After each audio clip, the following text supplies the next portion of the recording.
I'm Tara Shim. I'm here with Dylan Nonaka, and he's our broker at the agency Team Hawaii, brokered by EXP Realty. So Dylan, tell me, what brought you to EXP?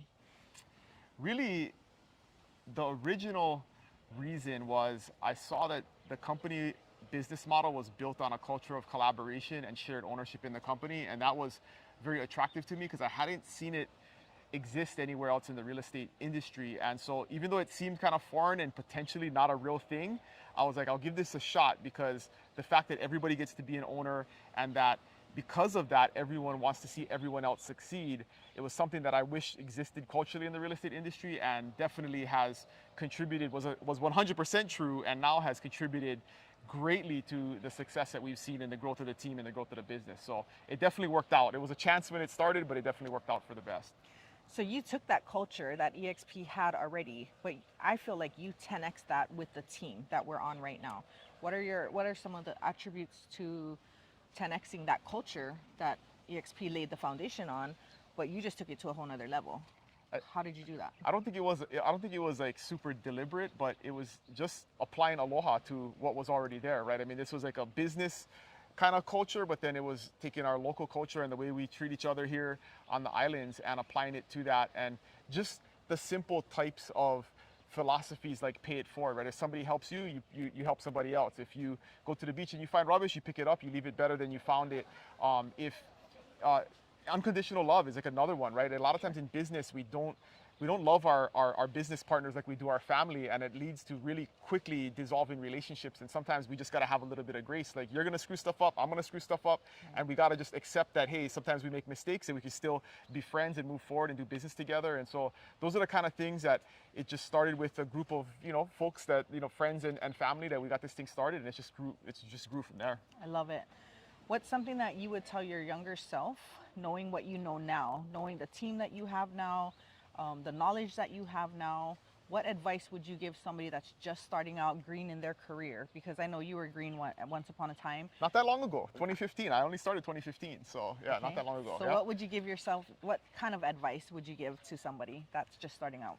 The biggest lesson learned, especially after coming to EXP, was to expand your horizons and to really see how big the opportunity is. Being born and raised here, we were both born and raised here. There's so many amazing things about the Big Island and Kona, but we're also live in a box, right? We live in a little tiny tunnel, and we're not necessarily exposed to the outside world and the things that are possible. And so that was definitely my experience in the beginning. Was I thought a successful realtor did like 20 or 30 transactions a year. Like, that's when I looked around in the marketplace. That's what the epitome of a successful real estate business person did. And then I discovered, by being connected to people through this company, going to events, that there were guys selling 500 houses a year, and these amazing teams having these amazing operations, and not just doing business, but creating a customer experience that was different than what you normally get in the real estate industry when you have a single agent doing all the work. And when I saw that and I was exposed to that, I was like, man, this is so much bigger than I ever knew it could be. And all I did was really rip off and duplicate, emulate what I saw worked, and maybe tweaked it a little bit to fit our island culture. But that's the biggest thing, is when I started, I didn't even know any of this was possible. And I wish I'd have known earlier, because I would have had a different mindset going into it. Mindset is huge. So I know you take away a lot of things from the events that you attend, right? Why are events so important to go to? How has the events changed your life by attending them? It's been huge. I mean, probably the biggest thing I recommend people to do is to get out there and go to national events and get exposed to people in other markets and people doing things at on a much higher level. In my office, if you come visit me, I have a stack of event name tags. I keep them and I hang them on the window in my wall. And people ask me, why do I do that? And I explain that, some people put their certifications and their degrees on the wall, and they look at it in their office. And to me, that's my PhD in real estate. Is I've been to all of these events, I've spent a lot of money on travel and attendance fees. But you go to these events and you just see what people are doing. You see the mindset shift. You get exposed to other perspectives. And then the best part is they basically give you the playbook, right? They say, hey, here's what I did to scale to 300 transactions a year. And you take that and you modify it and you change what makes sense for your market. But you don't have to start from scratch and figure it out on your own. Because, I'm a big believer that there's like no secrets in real estate. Everything it takes to be successful is on YouTube, or somebody else has done it. You just got to find those folks and ask them how they did it. 100%. So with that, you read a lot of, or you've probably read a lot of books, I listened listen to a lot of books. podcasts. So listen to books and podcasts. What are you listening to now that has impacted your life, your career? What kind of books or podcasts would you recommend to somebody? So a couple of them that recently finished with was Alex Hormozy's stuff. I'm all over Alex Hormozy's stuff. His first book, $100 million Offers, and his second book, $100 million Leads, just mind-blowing. I mean, so much content. I feel like I got to listen to it like 10 more times to really comprehend all the stuff that's in it. But really, it shifts the mindset away from like the regular kind of gross like sales and advertising strategy that traditional companies or just traditional operations, not just in real estate, but everywhere use, and really focusing on if you have an offer, like one of the takeaways, right, is your offer has to be so good people feel stupid saying no, right? And you really got to think hard about that. Like, how good is your offer? How valuable is your proposition? And it's really made me retool and think about what we do, how we present ourselves, the kind of things that we communicate. Because if you're going to trust us with like the biggest purchase you're going to make in your life, you better be really, really sure. Or if it's if you're looking at a couple of different agencies or a couple of different agents, I want to make sure that what we present to you is so very clear that you have no doubt in your mind that you're making the right decision. And I don't know if a lot of people in the real estate industry approach their profession that way, So that's a big one is Alex Hormozy's stuff. And then the other one recently that has had a lot of takeaways was 10x is easier than 2x. And the big takeaway from that book was there's a lot of things you can do to maybe double your business, right?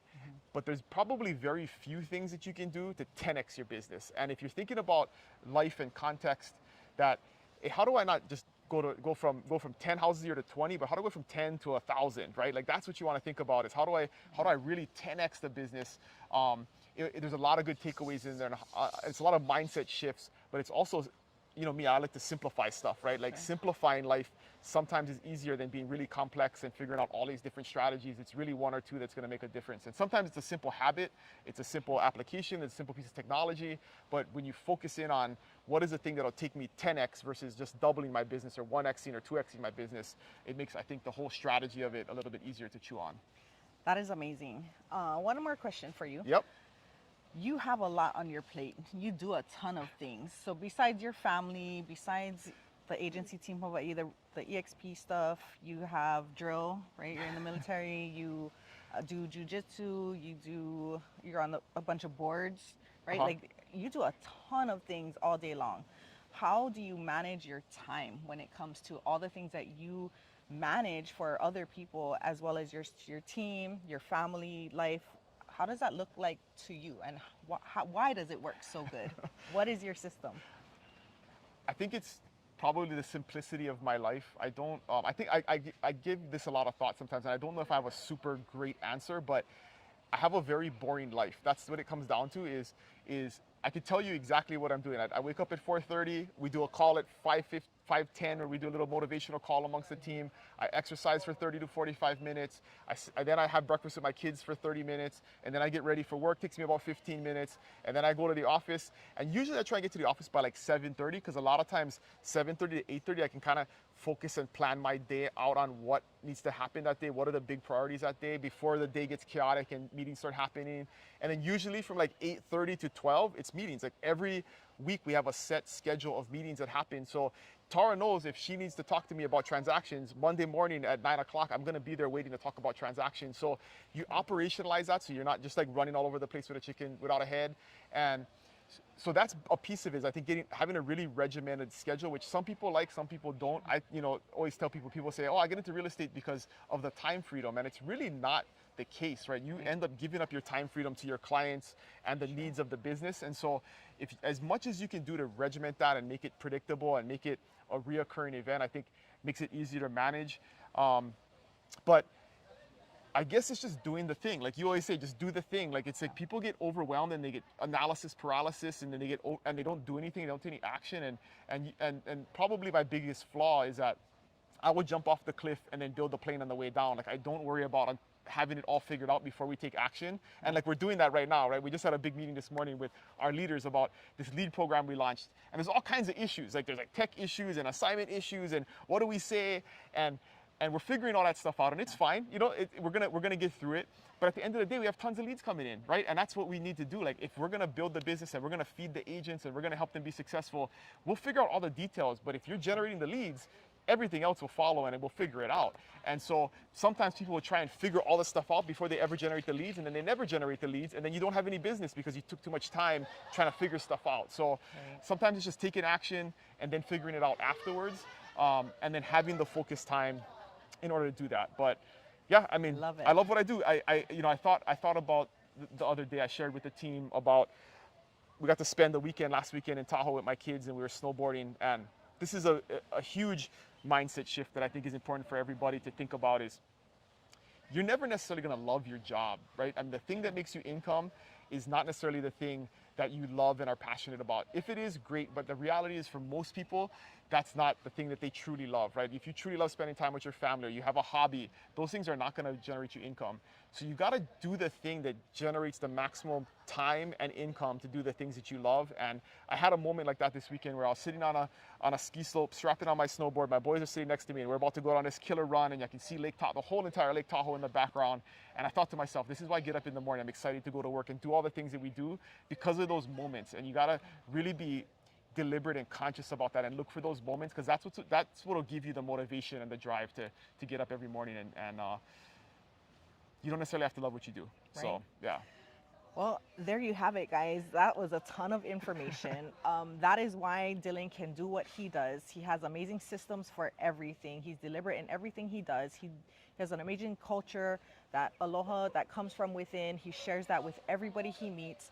And it's just been such an amazing adventure, journey, all the things in real estate with him. So if you need to reach out to him, how can they get in touch with you? I'm Kona Broker on Instagram. I'm Dylan Nonaka. You can Google it. I'm the only one. There's plenty of ways to get a hold of me online. Awesome. Thank you so